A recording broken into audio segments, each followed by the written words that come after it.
Books give a soul to the universe, wings to the mind, flight to the imagination, and life to everything. Plato. The creators of these books can be seen as the beating hearts of these portals to the unknown world they bring us. Or even, at times, the world they show us could be reality for others. The unique voice used on paper gives us readers an escape, refuge, or even time to investigate ourselves and see the truth. Hi, I'm Palesa Mongwe, and I'll be talking about two books that have resonated with me. But every great novel has an even greater character to portray their voice, their story, and their truth.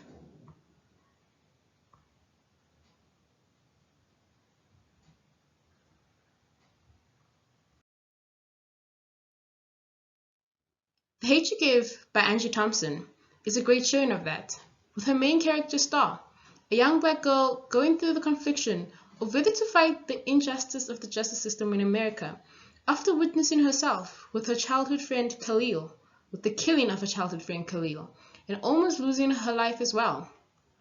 Star can be seen as a mirror for some teenagers who had to find their voice at the young age of 16 or even younger, as well to see the struggle she faces of living a double life in a privileged life of going to a privileged white-dominated school and living in the hood. Though thug throughout the story is mainly informal language, there are two types Star uses. At home she goes for more street slang, while at school has a more whitewashed tone, thus making Star start to question herself, wondering which one is the real her. But us readers see the real Star, as for it's in a first-person narrative, allowing us to have a deeper connection with her as a character, and go through the story with her.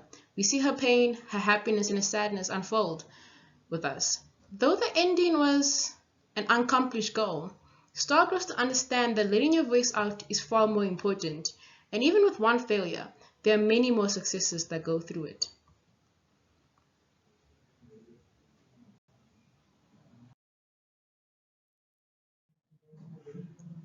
The Perks of Being a Wallflower by Stefan Koborski, sorry for the pronunciation, showing the blooming of a 15-year-old boy named Charlie, who has faced traumatic deaths of his loved ones in the past, and could be the reason why he's quite withdrawn and quiet in the beginning of the story.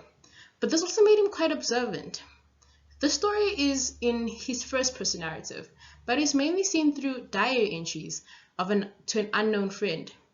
As a reader, I seem to think that the friend could be his childhood buddy who committed suicide in middle school, as a way to show that Charlie still holds him dear, and he is his, escape, and uses the letter to confide to him, though he won't say his name.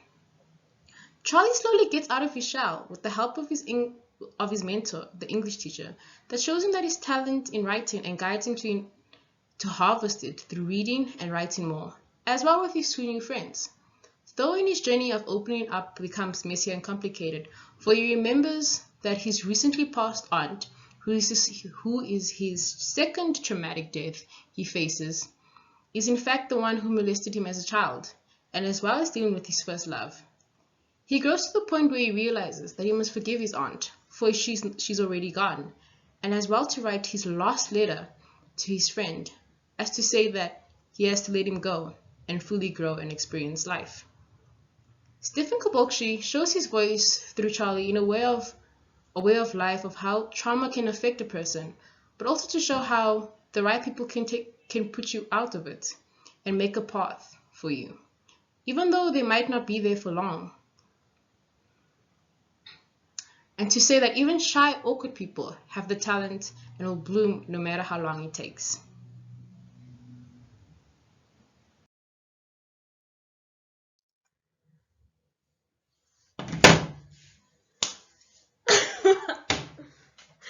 Oh my word, it's still stopping. I wonder if it saw that.